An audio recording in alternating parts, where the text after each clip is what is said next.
Hello, this is Daniel from soundheadquarters.com. In today's video, we are building this beautiful acoustic wood slat feature wall for the front wall of my client's living room / hi-fi listening room. I'm going to show you step by step how we framed this wall, how we acoustic insulated this wall. We ran all of the necessary wiring. We upholstered it. We did the wood slats. We stained them. We clear coated them. We installed them. We mounted the TV, we got all of the cables managed nicely and got that beautiful lighting in there. I'm going to show you step by step the entire process. So let's get into it. So here is what we started with. This is the client's living room, and you can see they just had their TV on top of that shelving unit. So now we can get started. First thing I'm doing is I'm marking out the center of the wall, and I'm just measuring my height and my width of this wall section so I know where my framing needs to go. And I'm also marking out all of the stud locations because our framing needs to be able to support the weight of the TV and just be an overall solid structure to support the wood slats and to support everything that's going into this wall. Here's the TV mount that we're going to be using. So it comes with a template of where you need to drill the holes. So the first thing I'm going to do is I'm going to build a frame that's going to screw into the studs of the wall, which will support the weight of that TV frame. So I just measured out where I was going to fit 3 studs within the wood framing, and I'm just using 3-inch construction screws there, and I'm just screwing together a little box here.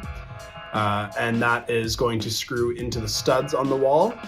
That way we can have something that's plenty strong enough to screw the lag bolts into that will finally support the TV at the very end of this build.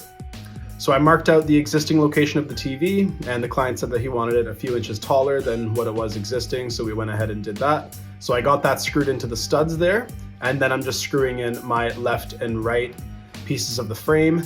And this perimeter frame is going to be where we staple in our upholstery. So it's important that this frame goes around the outer perimeter of where we want our wall. And after it holds the upholstery, it's also where we're going to nail in the final trim pieces to cover all of the staple marks from our upholstery.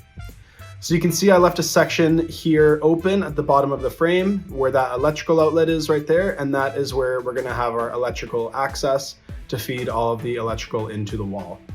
Here is the Rockwool Comfort Board 80. This is the acoustic insulation that we are using.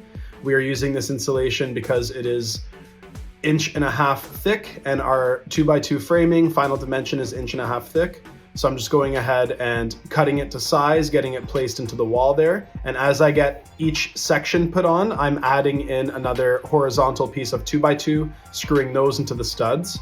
And those are going to also act as mounting points when we nail in our wood slats. So there you can see top to bottom, the whole wall is acoustic insulated. And that is going to provide some great acoustic treatment for our client in this room. And it provides the core for the acoustic wall. So these are the wood slats. Now that that insulation is just about done and the framing is just about done, we can get started on the staining and prep for all of our wood slats. So we are using 1x2x8 select pine, so a higher grade pine, and I have some pieces of 1x4 select pine there as well. And we are using Varathane products. The client chose red mahogany as the stain color, and we are doing a satin, which is like a semi-gloss clear coat on top. So I'm just going ahead and applying the stain. I'm getting it on with one wet rag, that's like my staining rag, and then I'm wiping off the excess with a cleaner rag. And just going ahead and prepping all of these wood slats, making sure that we get nice even coverage. And we can go ahead and let this first coat of stain dry overnight. Now we're back the second day. I've got Christian working on applying the second coat of stain. There you can see the ones on the right have the second coat. So while he is staining, I'm doing more prep work on the wall.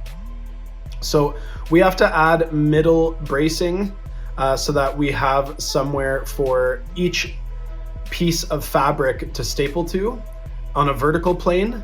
And I want that to be right in the center because we're going to hide those staple marks with one wood slat that's going to nail into that 2x2 backing. So now that I screwed in that 2x2 right in the center of the wall, I can go ahead and run all of our cabling and wiring. So the client has some really beefy HDMI cables coming from his rack units that are not pictured to the right of the wall. We're running some electrical to the very top of the wall, which is going to provide power to all of the acoustic clouds that we're putting into the ceiling in a later video. And we also need to have space in there to run power to the TV, and we also have to make room for the LED strip lights that are going to go to the top and bottom of the wall. So you can see I notched out the bottom of the frame wherever I had to and added notches anytime that these wires passed through framing. I just added notches there so that we know that the wire has clearance.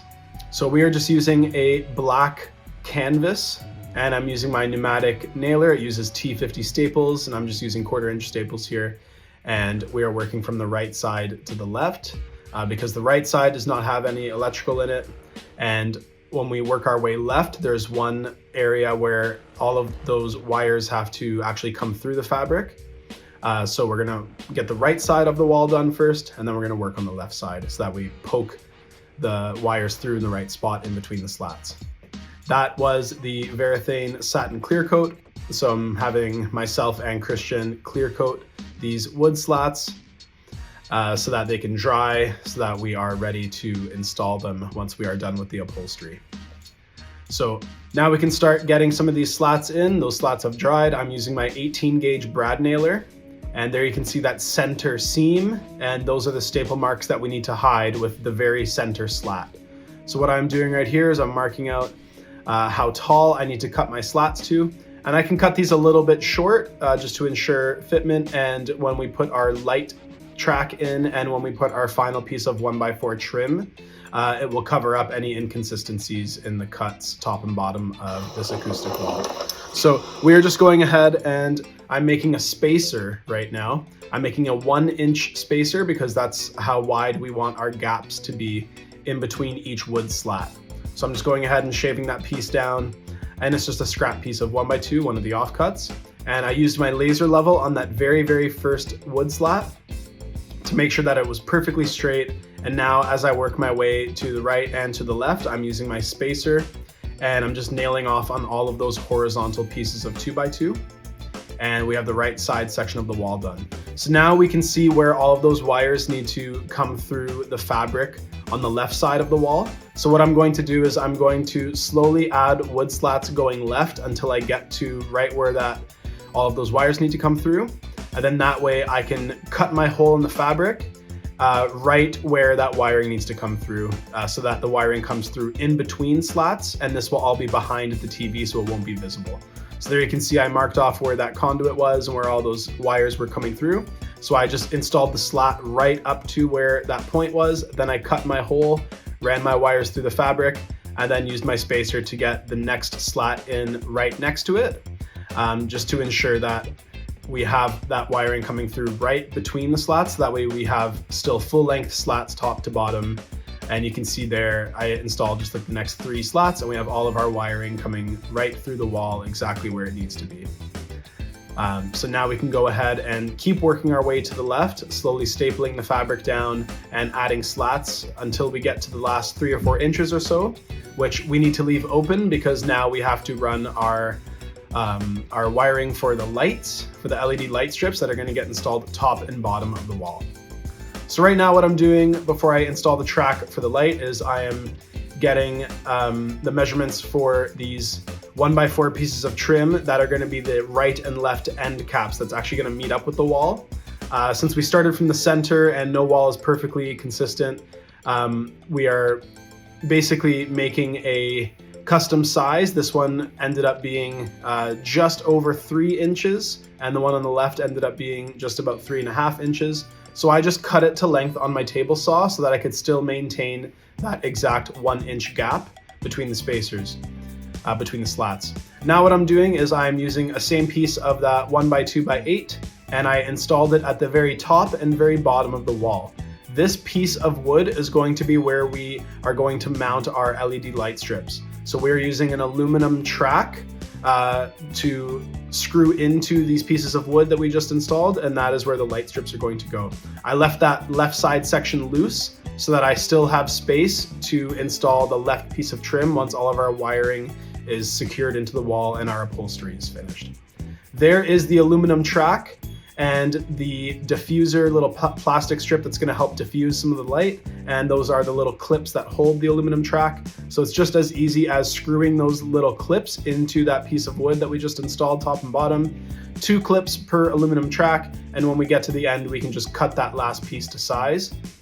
And I'm working my way right to left because the lights are gonna terminate on the right side of the wall right there, which you can see, and then they're going to feed into the wall on the left side, and it's all going to be hidden by the upholstery and by the final trim. So there you can see top and bottom we have our aluminum track put in place, and once that is in place we can just simply cut our LED strips to size, making sure that we have some excess. We are using the Govee RGB IC Smart light strips that connect to the app. And we can just roll them out, see what size we need top and bottom to make sure that we still have enough length in the power cords to reach our electrical access. And we can just simply stick these right into the track. And I use these tracks because it's nice to have that little diffusion from the dots of the LED. Once we add that little plastic diffuser strip on top, it really diffuses the lights. You can't really see each of those individual dots of the LEDs as much. It's just a nice little detail touch. So there you can see I cut away and notched in the frame some insulation there so that we have space to run our LED light strip power up to the top light strip. And there you can see I added some notches for where the actual power switch is going to mount into the wall and come out of the trim piece. So I'm just getting that light strip sticked in there. I cut it down a little bit. But we still needed to have some of the light strip going inside of the wall there so that it can reach the power access at the bottom of the wall. So there you can see the light strip is just going into the wall. I notched out the frame so that the trim piece can sit flush there. And then I added some electrical tape on top of the strip that was exposed, just so that you don't see any light coming through the black fabric. The black fabric is thick enough that you don't see it coming through anyway, but it's just a little extra step that I did. And now you can see we can finally staple in that last section of fabric, making sure that we of course don't staple anywhere that there's wires. And once that piece is in, then we can go ahead and nail in our final trim piece as well. So once we have that final trim piece put in, I'm going ahead and getting those plastic light diffuser strips put in, and these can just cut to size as well. And they just press fit into that aluminum track. So now that those diffuser lights are in, before we add the final trim top and bottom, I'm going to silicone this joint. So I masking taped off about 1/8 of an inch on both sides of the wall in the final trim, and I'm using a black silicone just to match the wall. And this just closes up any gaps left and right so that we have a nice finished edge between where the stained wood slats meet the existing wall of the client's living room here. And you can see once we peel that tape away, we are left with a perfect silicone joint. So while the tape is on, I run my finger along the joint just to press the silicone into the joint. And then when we remove the tape, it is a perfect joint, perfect reveal.